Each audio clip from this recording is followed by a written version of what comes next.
Hello ladies and gentleman, boys and girls, कैसे हो सभी? बढ़िया, मजे में, fit and fine, otherwise come note Diwali बेटे का सलाह। तो आज हम डिस्कस करेंगे economic growth and economic development को प्रभावित करने वाले जो फैक्टर हैं, जो कारक हैं, उनको आज इस वीडियो में हम डिस्कस करेंगे।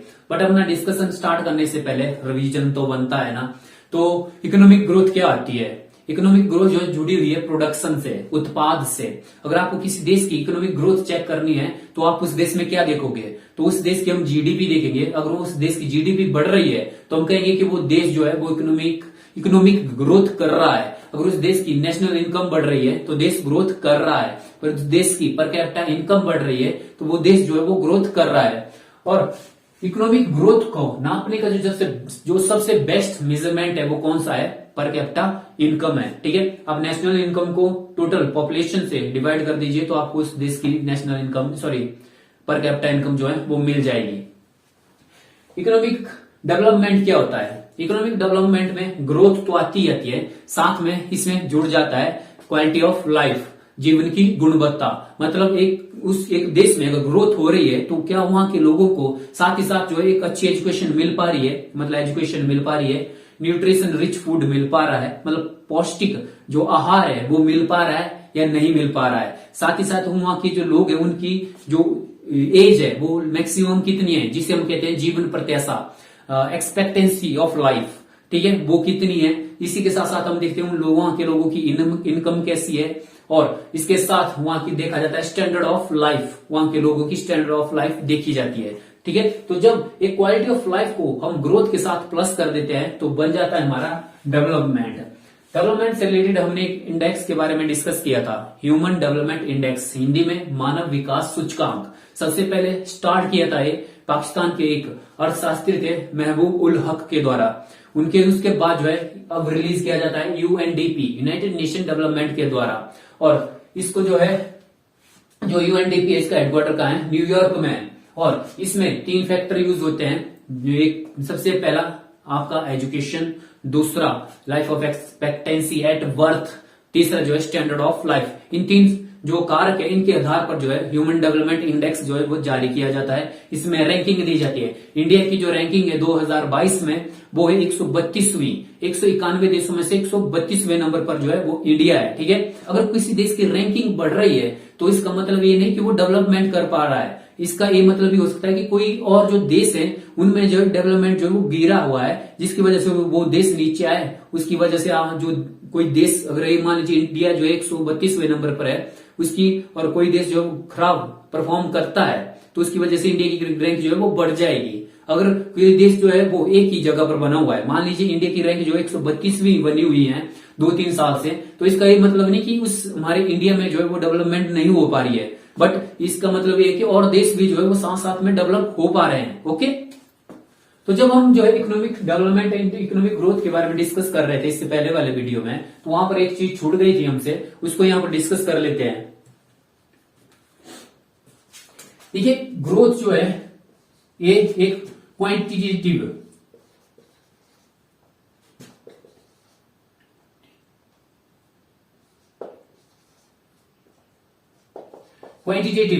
चेंज है। मतलब इकोनॉमिक ग्रोथ क्या है? क्वांटिटेटिव चेंज है। हिंदी में इसे परिमाणात्मक या मात्रात्मक कहते हैं।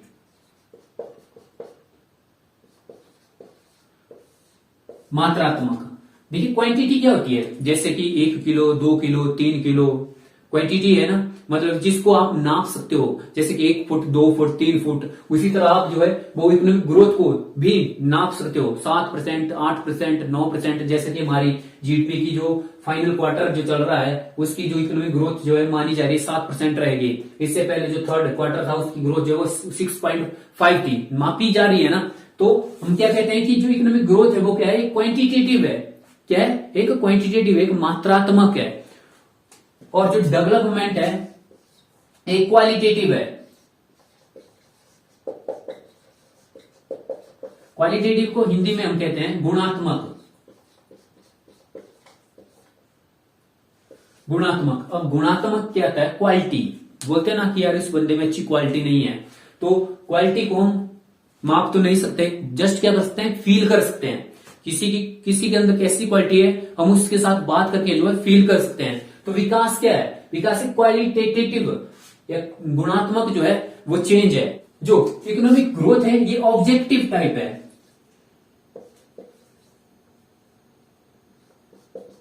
ऑब्जेक्टिव है मतलब आपको पता है कि इकोनॉमिक ग्रोथ जो है वो किस पर जोर देता है या किससे रिलेटेड है, प्रोडक्शन पर से संबंधित है हमारा इकोनॉमिक ग्रोथ। ठीक है, इकोनॉमिक ग्रोथ किससे संबंधित है, प्रोडक्शन से। तो ऑब्जेक्टिव को हिंदी में कहते हैं वस्तुनिष्ठ।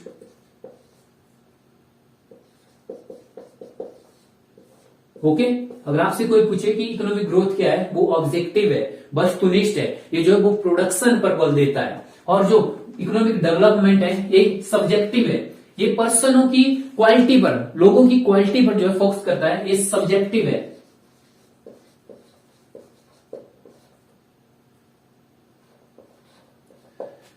ये क्या, एक सब्जेक्टिव है। सब्जेक्टिव मतलब व्यक्तिनिष्ठ, ये जो है लोगों की लाइफ की गुणवत्ता को देखता है।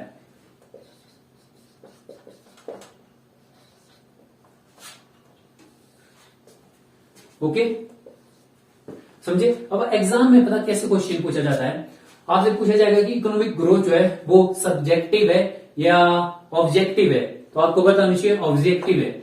इकोनॉमिक ग्रोथ जो है वो क्वालिटेटिव है, मात्रात्मक है या गुणात्मक है, क्वांटिटेटिव है या क्वालिटेटिव है, तो आपको बताना चाहिए जो इकोनॉमिक ग्रोथ जो है वो क्वांटिटेटिव है। ठीक है, और जो इकोनॉमिक डेवलपमेंट है वो क्वालिटेटिव है, मतलब एक गुणात्मक है।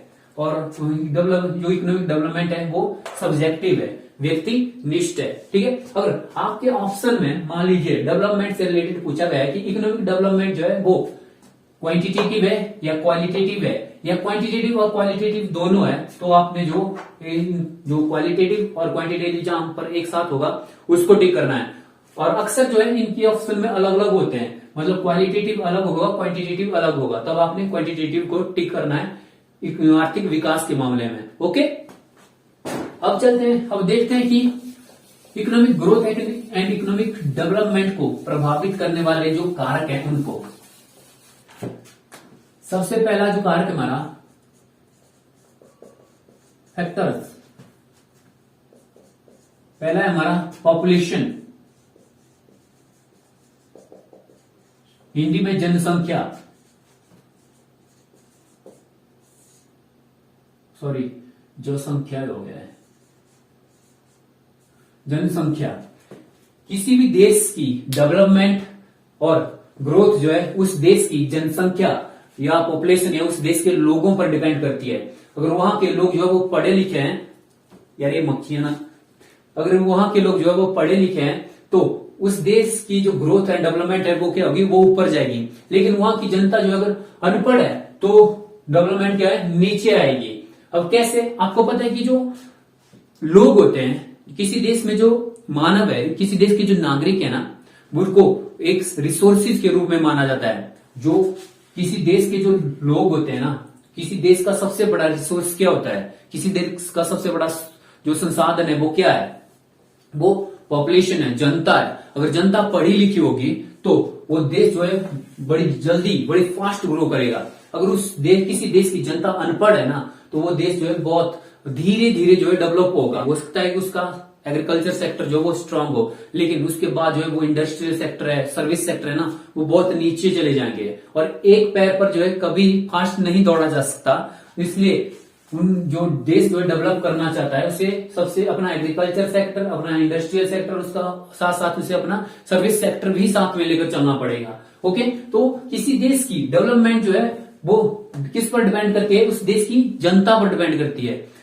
पॉपुलेशन ज्यादा है कोई बात नहीं, लेकिन पढ़ी लिखी होनी चाहिए। ठीक है, अगर अनपढ़ है ना तो समझो वो उस देश पर क्या होते हैं, वो बोझ होते हैं। और साथ ही साथ जो कार्यशील जनता है और जो काम कर सकती है उनकी जनसंख्या ज्यादा होनी चाहिए, और जो डिपेंडेंट पॉपुलेशन है या निर्भर जो लोग हैं उनकी पॉपुलेशन कम होनी चाहिए। जैसे कार्यशील जनता माना जाता है, कार्यशील जो लोग माने जाते हैं वो माने जाते हैं 15 से 59 वर्ष के, 15 साल से 59 वर्ष तक के जो लोग हैं उन्हें माना जाता है कार्यशील।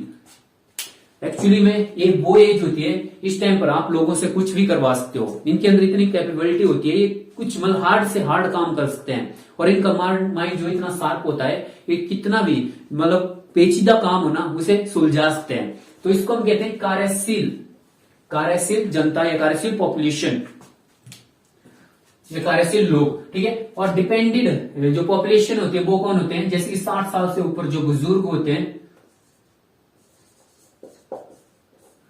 बुजुर्ग ऐसे लिखा जाता है ना, बुजुर्ग होते हैं, ठीक है। और जो पैदा हुए हैं 1 साल से 14 साल के जो बच्चे हैं,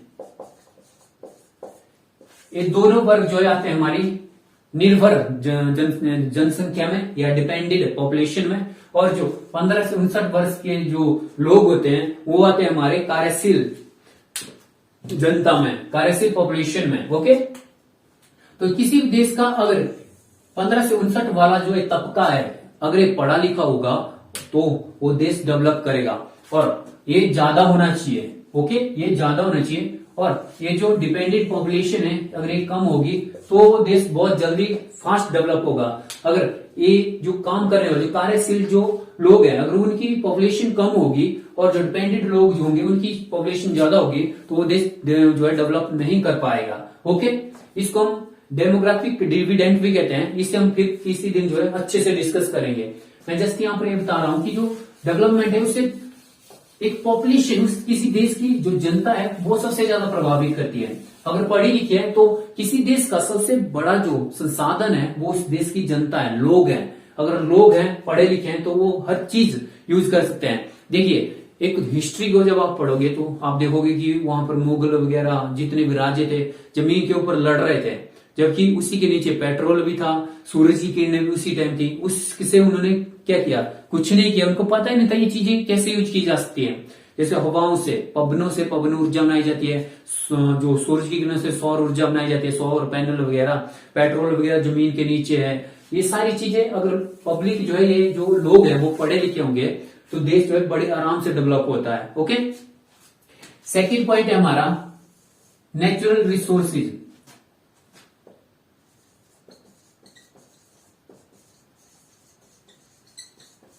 नेचुरल रिसोर्सेज हिंदी में कहा जाता है प्राकृतिक संसाधन।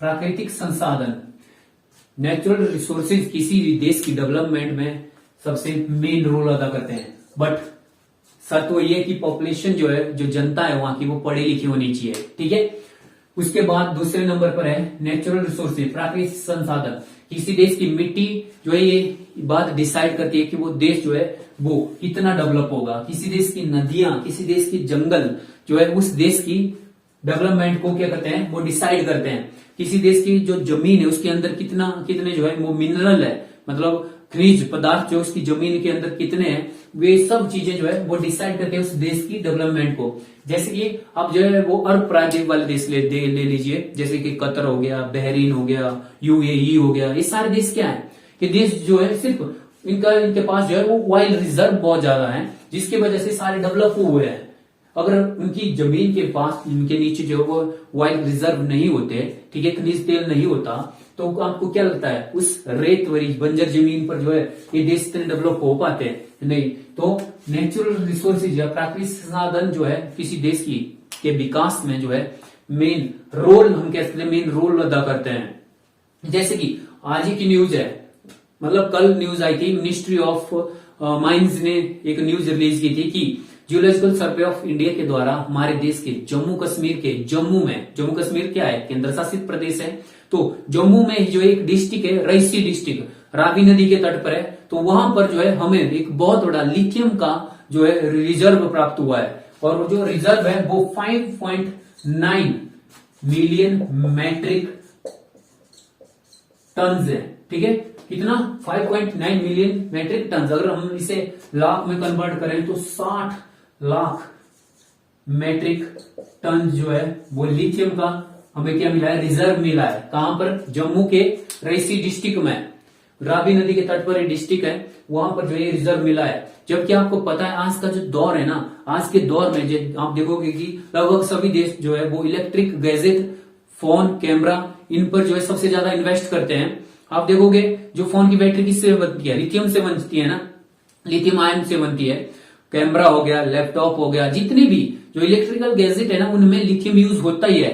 और इंडिया देखिए लिथियम का इंपोर्ट करने के लिए, आयात करने के लिए कहां पर गया है? अर्जेंटीना जाता है। अर्जेंटीना में जो अर्जेंटीना हो गया, चिली हो गया, बोलीविया है, इसे जो हम कहते हैं लिथियम ट्रायंगल कहते हैं हम इसे।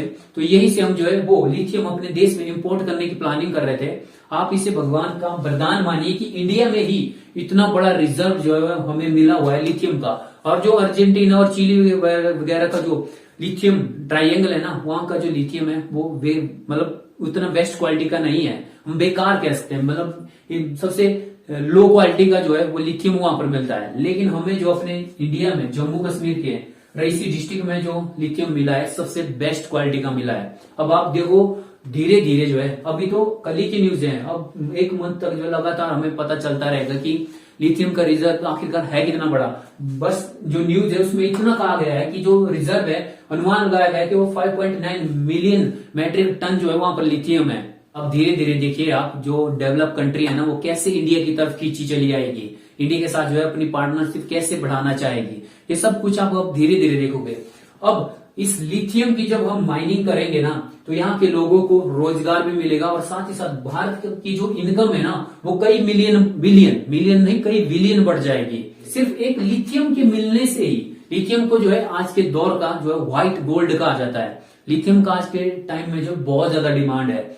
आप देखो तो इंडिया एक बहुत बड़ी पॉपुलेशन की कंट्री है, मतलब विश्व की सबसे ज्यादा पॉपुलेशन जो है इंडिया में ही है। और यहाँ पर जो है हम लगातार कोशिश कर रहे हैं कि इलेक्ट्रिकल गाड़ियां यूज की जाए। अभी फिलहाल जो आंकड़े बताते हैं कम से कम 30 लाख समथिंग गाड़ियां यूज हो पा रही है इलेक्ट्रिकल। तो अब आगे जो है जोर दिया जा रहा है कि अधिक से अधिक जो है ज्यादा से ज्यादा हम इलेक्ट्रिकल जो है वो गाड़ियां यूज करें। तो इसके लिए हमें लिथियम चाहिए। फोन वगैरह जितने भी हम यूज करेंगे उनमें लिथियम आयन बैटरी यूज होती है।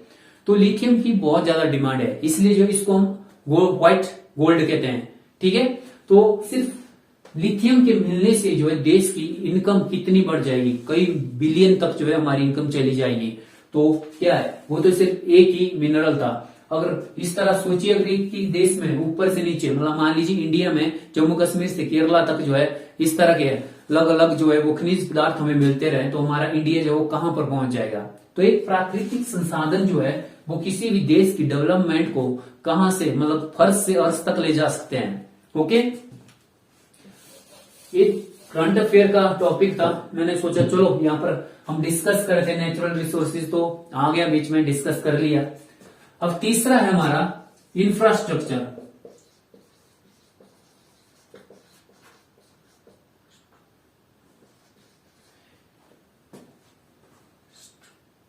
इंफ्रास्ट्रक्चर को हिंदी में क्या कहते हैं?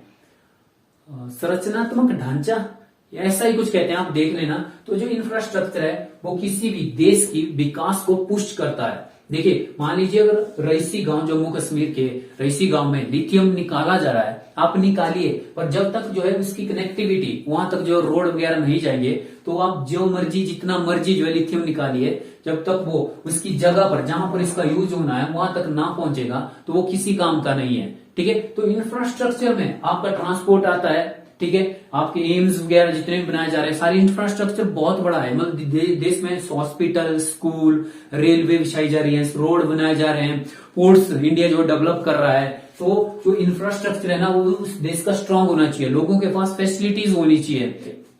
तो इंफ्रास्ट्रक्चर जो है हमारा तीसरा ऐसा कारक है जो डेवलपमेंट एंड ग्रोथ को इफेक्ट करता है। अगर इंफ्रास्ट्रक्चर स्ट्रांग है तो वो देश जल्दी डेवलप होगा, अगर इंफ्रास्ट्रक्चर वीक है तो फिर समझिए जो रफ्तार है वो थोड़ी कम हो जाएगी। देखिए हमारी सरकार जो लगातार रोडों को क्या कर रही है, वो खुला कर रही है, साथ ही साथ गांवों को जो है वो शहरों के साथ कनेक्ट किया जा रहा है। क्यों किया जा रहा है? ताकि लोगों के हर गांव गांव जो है वो फैसिलिटी पहुंच सके, गांव गांव तक के लोग जो है वो बाहर आए, शहरों में आए। हम पूरे इंडिया को जो है वो एक जाल में जो है वो बांधना चाहते हैं, मतलब पूरा का पूरा इंडिया जो है इस तरह से कनेक्ट हो। अगर आपको एक जगह से दूसरी जगह भी जाना है ना तो आपको जो है कोई प्रॉब्लम ना फेस करनी पड़ी।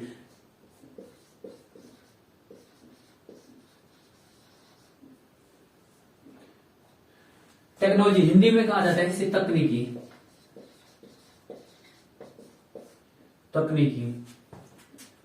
तकनीकी ऐसे लिखते हैं ना हिंदी में थोड़ा हाथ कमजोर है हमारा, जिस साइड से हाथ घूमता है उस साइड से मात्राएं लगा देते हैं, शायद इसी तरह लिखा जाता होगा। देखिए देखिए, अगर कोई देश जो है वो टेक्नोलॉजी को टाइम के साथ साथ जो है चेंज करता रहता है तो वो देश बड़े जल्दी ग्रो करता है। अब मान लीजिए हम जो है वो बड़े पुरानी टेक्नोलॉजी के हिसाब से चले हुए हैं कि लैंडलाइन फोन यूज हो रहे हैं, सीडी डीवीडी में जो है वो मूवीज देख रहे हैं, तो हम किस दौर में रह जाएंगे, बहुत पीछे रह जाएंगे ना। अब आज का दौर आ गया है, अब पेन ड्राइव फिर भी यूज होता है लेकिन मेमोरी कार्ड वगैरह का दौर नहीं है, अभी फोन में स्टोरेज है।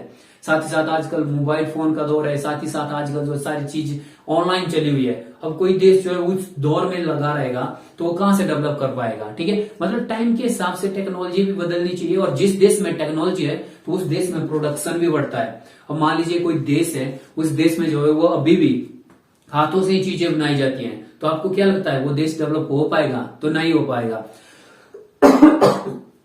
सॉरी, अगर उस देश में टेक्नोलॉजी है तो वो इतना प्रोडक्शन करेगा कि उसकी नीड्स भी पूरी होगी, साथ ही साथ वो क्या करेगा, इंपोर्ट भी करेगा, मतलब निर्यात भी, सॉरी इंपोर्ट नहीं, एक्सपोर्ट भी करेगा, मतलब निर्यात भी करेगा, जिससे उससे क्या होगा, वो कैपिटल जनरेट कर पाएगा, मतलब पूंजी का निर्माण कर पाएगा। ओके, तो ये था हमारा टेक्नोलॉजी। अब इसके बाद हमारा जो नेक्स्ट पॉइंट है वो है पूंजी निर्माण।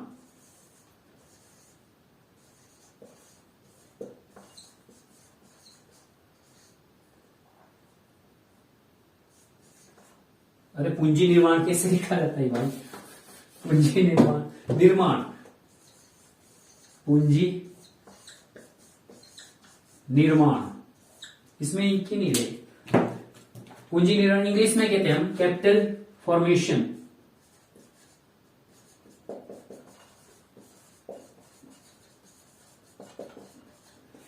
कैपिटल फॉर्मेशन या पूंजी निर्माण क्या होता है? अगर कोई देश कैपिटल फॉर्मेशन या पूंजी निर्माण नहीं कर रहा है तो वो देश ग्रो ही नहीं होगा, वो डेवलप ही नहीं कर सकता, उस देश में ग्रोथ ही नहीं होगी। अब पूंजी निर्माण क्या होता है? मान लीजिए आपकी इनकम जो है वो 20,000 रुपए है और उसमें आप 5,000 रुपए जो है वो खर्च कर देते हो, और जो 15,000 रुपए है वो आप ऐसी जगह इन्वेस्ट करते हो जहां से आपको इनकम जनरेट होना शुरू हो जाती है, तो उसे हम क्या कहते हैं? पूंजी निर्माण कहते हैं। मतलब आप आपने पैसा लगाकर जो है फिर से पैसा कमाया, ठीक है, आपने 15,000 लगाए और 15,000 लगाकर जो है वहां से आपको फिर से पैसा आ रहा है, तो उसे हम कहते हैं पूंजी निर्माण। अब अगर आप देखिए कि आपकी इनकम जो है उसमें से आप जितना भी खर्च करते हो उसके बाद जो सेविंग बचती हो उसे आप कहां पर रखते हो? बैंक में रखते हो। बैंक जो है उन पैसों को जो बड़े बड़े बिजनेसमैन है, बड़े बड़े जो उद्योगपति है, उनको क्या देती है? लोन देती है, लोगों को लोन देती है। वो आगे क्या करते हैं? कोई ना कोई जो है बिजनेस स्टार्ट करते हैं, जिसकी वजह से जो साथ साथ बैंक को क्या हो रहा है? इंटरेस्ट मिल रहा है, बैंक को क्या मिल रहा है? ब्याज मिल रहा है। साथ साथ जिन लोगों ने लोन लिया है वो क्या करेंगे? अपने बिजनेस में उस पैसे को लगाएंगे और वहां से क्या होगी? वहां पर लोगों को रोजगार मिलेगा और वहीं से जो है उन लोगों को सैलरी मिलेगी। साथ ही साथ देश में जो क्या होगा? देश की इनकम बढ़ेगी। ओके, तो इससे हम क्या कहते हैं? पूंजी निर्माण कहते हैं। मतलब एक ऐसी जगह पैसा लगाना जहां से आपको फिर से पैसा बनकर आए, पैसा लगा के पैसा बनाना, उसे हम क्या कहते हैं? पूंजी निर्माण कहते हैं। मान लीजिए कोई देश है, उस देश में जितना भी प्रोडक्शन होता है वो वहीं पे खत्म, मतलब खर्च हो जाता है, अपनी जनता के ऊपर ही सारा का सारा खर्च हो जाता है, उनके पास सेविंग ही नहीं बचती, तो वहां पर क्या होगा? पूंजी निर्माण नहीं होगा। जो जहां पर पूंजी निर्माण नहीं होता वो देश जो है वो कभी डेवलप नहीं होता। सीधी सी बात है, आप प्रोडक्शन कर रहे हो लेकिन आप जब तक आपका प्रोडक्शन जो है वो निर्यात कहीं बिकेगा नहीं, आपके देश में जो इनकम जनरेट नहीं होगी, आपका देश में जो सेविंग नहीं होगी, तो आपका देश कैसे डेवलप करेगा? मान लीजिए आपकी इनकम जो है वो 15,000 रुपए है और आप जो है वो 15,000 जो है वो एक महीने में खर्च कर देते हो, मतलब जितना कमाते हो उतना ही खर्च कर देते हो, तो इन फ्यूचर आपको जब जरूरत पड़ेगी तो आप कहां से पैसा लाओगे? प्रॉब्लम में फंस जाओगे ना। अगर आपके पास सेविंग होगी तो आप वहीं से निकाल कर जो है अपने जो भी सिचुएशन होगी आपको उसे हैंडल कर सकते हो। तो सेम यही सीन जो है देश के साथ भी होता है। अगर देश के पास सेविंग है तो वो जो देश है वो डेवलप होगा। अगर उसकी पूरी की पूरी जो सेविंग है वो उसकी जनता में खर्च हो जाती है तो वो देश कहां से ऊपर उठेगा? उसके पास जो पूंजी निर्माण ही नहीं हो पा रहा है, वो इतना प्रोडक्शन ही नहीं कर पा रहा है कि वो जो निर्यात कर सके, उसे बाहर देशों में जो उसे बेच सके। वो जो जितना प्रोडक्शन करता है वो उसकी देश में ही जो है उसकी खपत हो जाती है, तो वो कहां से डेवलप करेगा? तो एक पूंजी निर्माण, एक कैपिटल फॉर्मेशन जो है वो बहुत इंपॉर्टेंट होता है देश के विकास एंड ग्रोथ के लिए। ठीक है, तो इस तरह बहुत सारे पॉइंट है जिनको जो है हम डिस्कस कर सकते हैं, जैसे कि इंपोर्ट एक्सपोर्ट भी जो है किसी देश की ग्रोथ एंड डेवलपमेंट को इफेक्ट करता है। तो इस तरह बहुत सारे पॉइंट है, लेकिन हम पहले भी मैंने कहा था कि हम जो है अभी सिर्फ बेसिक डिस्कस कर रहे हैं, हमें जो अपना बेस जो है वो स्ट्रांग बनाना है, इसलिए हम ज्यादा डीप में नहीं जाएंगे। ओके, तो इस 5 पॉइंट थे, पहला पॉपुलेशन, दूसरा नेचुरल रिसोर्सेज, तीसरा इंफ्रास्ट्रक्चर, चौथा जो है वो टेक्नोलॉजी, पांचवा कैपिटल फॉर्मेशन या पूंजी निर्माण। बहुत इंपॉर्टेंट है, इनके बारे में आपको कम से कम पता होना चाहिए। ओके, तो आज की इस वीडियो में बस इतना ही, मिलते हैं हम नेक्स्ट वीडियो में, तब तक के लिए बाय बाय।